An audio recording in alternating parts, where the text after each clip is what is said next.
لبيك اللهم لبيك لبيك لا شريك لك لبيك السلام عليكم ورحمة الله وبركاته نحمده ونصلي على رسوله الكريم أما بعد الحمد لله आज আমি আলোচনা করব যে আজ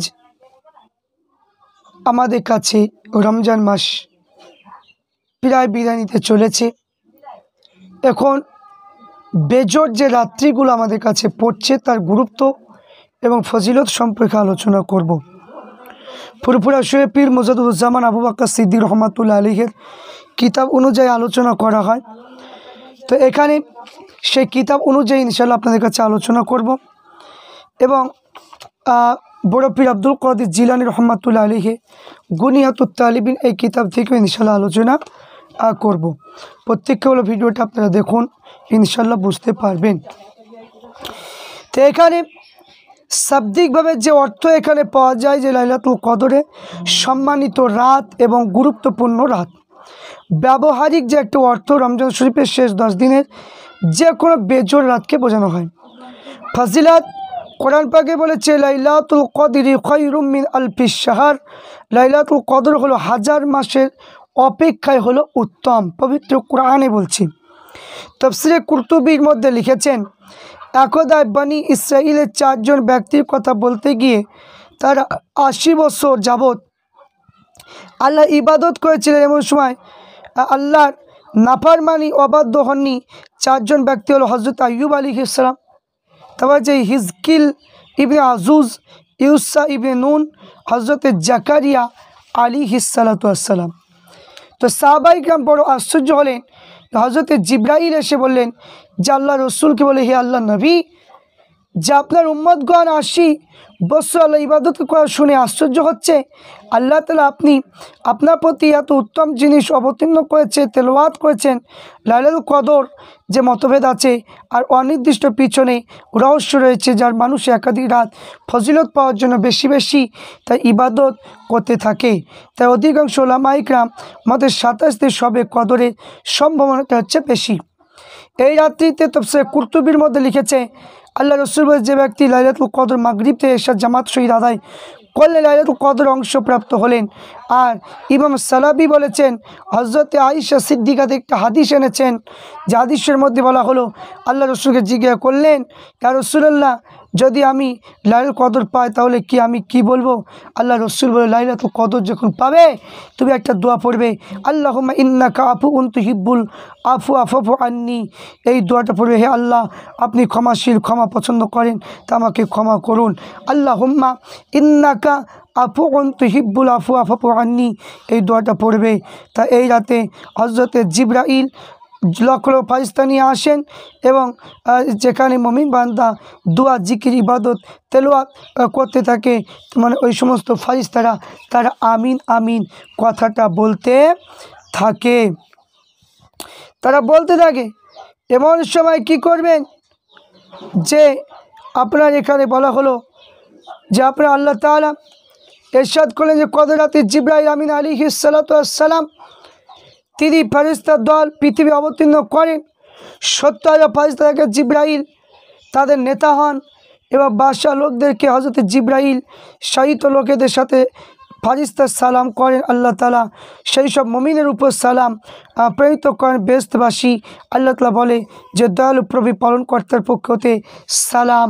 এমন সময় আল্লাহ পাক যখন ফেরেশতাদের বেহেশতবাসীদের সালাম প্রদান করা হয়, তখন এমনকি পবিত্র বান্দাদের প্রতি সালাম জরুরি, যারা তার ইবাদতের মগ্ন হয়ে থাকে। আল্লাহ পাক সালাম প্রাপ্ত সৌভাগ্য তাদের হয় প্রথম দিন। আল্লাহ তাআলা যাদের জন্য নেকি এবং লিখে দিয়েছে, সৌভাগ্য দানের ভূষিত করেছে, দুনিয়ায় বাসীর দৃষ্টি মানুষ বিলীন হয়ে গিয়েছে, আল্লাহ তাআলা দৃষ্টিতে অবশিষ্ট তারা রয়েছে। শবে কদর এমন কোনো জায়গা অবশিষ্ট থাকে না যেখানে একজন ফেরেশতা বিদ্যমান থাকে না, কোনো ফেরেশতা দাঁড়ানো থাকে না, কোনো ফেরেশতা সিজদায় দোয়া করতে থাকে। গির্জায়, মঠ, ইহুদি ইবাদতের স্থান অগ্নি পূজা, অগ্নিকুণ্ড, প্রতিমা, ঘর, অপবিত্র স্থানে ফারিস্তা গমন করে না। সারা রাত সেই সব ফারিস্তা মুমিন পুরুষ ও নারীর জন্য দোয়া করে থাকে। জিবরাইল আমিন আলাইহিস সালাম প্রত্যেক সালামের পৌঁছান, প্রত্যেকের সাথে মুসাফা করেন। তিনি যদি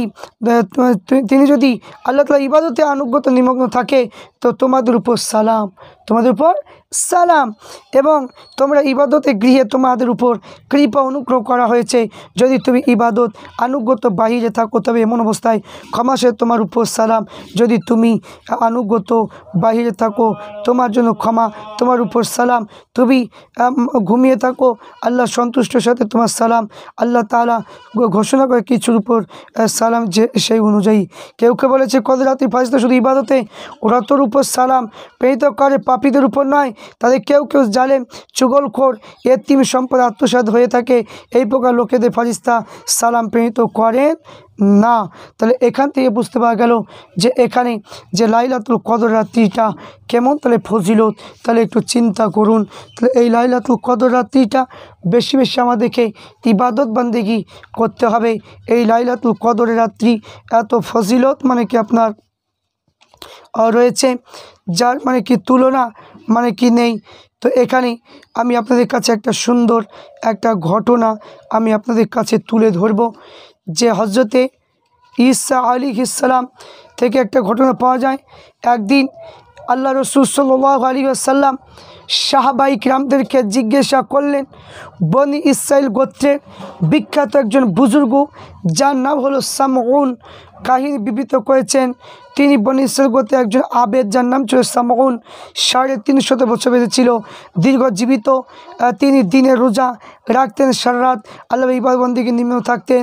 তাই সামউনের ইবাদতের কথা শ্রবণ করে সাহাবায়ে কিরাম বিমর্ষ হয়ে পড়লেন এবং বিনীতভাবে আরজ করলেন, হে আল্লাহ রসুল, আমরা আপনার উম্মত, আমাদের অধিকাংশ হায়াত 60 কিংবা 70 মাঝামাঝি শেষ হয়ে যাবে। তাই আমরা একান্ত হতভাগা, কেননা আমরা এত দীর্ঘ সময় বাঁচব না। তাই সামাউনের মতো বেশি পরিমাণ ইবাদত করতে পারবো না। তো এমন সময় বললেন আল্লাহ রসুল সাহাবায়ে কিরাম দেখে বললেন যে আবেদন মনোযোগ সহকারে শ্রবণ করলেন, বললেন শোনো, যে তোমরা শুনে রাখো। মনে মনে ভাবলেন যে আল্লাহ রসুল নিবেদিত প্রাণ সাহাবায়ে কিরামদের যে অমূল্য যে প্রশ্ন, যে সামাউন সমর্পণ ইবাদত বন্দেগী তাদের দ্বারা কেমন করে অসম্ভব, তারা করতে পারবে না। এমন সময় হযরতে জিবরাইল আমিন আলাইহিস সালাতু ওয়াস সালাম বললেন, ইয়া রাসূলুল্লাহ, উম্মতি মুহাম্মদের জন্য আল্লাহ পাক এমন একটা রাত রেখেছেন যে রাতটা হলো 1000 মাসের চাইতে উত্তম। সেই একটা রাত আছে যে রাতটা হলো রমজান মাসের মানে কি লাইলাতুল কদরের রাত্রি। এই লাইলাতুল কদরের রাত্রিতে যদি মানে ইবাদত বান্দেগী যদি করতে পারে তাহলে ওই ব্যক্তির চাইতে এরা বেশি উত্তম হবে। এই কথা আল্লাহ রসুল সাল্লাল্লাহু আলাইহি ওয়াসাল্লাম শুনে সাহাবায়ে কিরামদের কাছে তিনি এই ঘোষণাটা দিয়ে দিলেন। এই জন্য আপনার বেজর রাত্রিটা আপনার দেখতে হবে। যারা এতেকাফে থাকে এই বেজর রাত্রিগুলো বেশি বেশি প্রাধান্য দিতে হবে। ইবাদত বান্দি করে তাহাজ্জুদের নামাজ পড়তে হবে, চাস্তির নামাজ পড়তে হবে, আহবিনের নামাজ পড়তে হবে, এশিয়াকের নামাজ পড়তে হবে, এখানে সালাতুত তাসবিহ নামাজ পড়তে হবে এবং লাইলাতুল কদরের নামাজ পড়তে হবে। এইগুলো বেশি বেশি করে মানে ইবাদত বান্দিগি সেই রাত্রিতে করতে হবে। কোরআন শরীফ পড়া, জিকির আজকার করা, তাসবিহ তাহলিল করা, এইগুলো করতে হবে এবং নামাজ সারা রাত্রি ইবাদত বান্দিগি করার চেষ্টা করতে হবে। এই রাতটা হচ্ছে আমাদের জাগরণের রাত। তাই এই রাতে যদি আমরা ইবাদত বান্দিগি করতে পারি, তাহলে আমরা যদি ওই রাতটা যদি ধরতে পারি 1000 মাসের চাইতে উত্তম যে রাত, সেই রাতটা আমরা যেন সবাই যেন ধরতে পারি। এবং মুজাদ্দিদুজ্জামান আবু বকর সিদ্দিক রহমাতুল্লাহ আলাইহি তিনার পথ অনুযায়ী, তিনার নীতি অনুযায়ী আল্লাহ পাক রব্বুল আলামিন আমাদের প্রত্যেককে চলার তৌফিক দান করেন। আল্লাহুম্মা আমিন।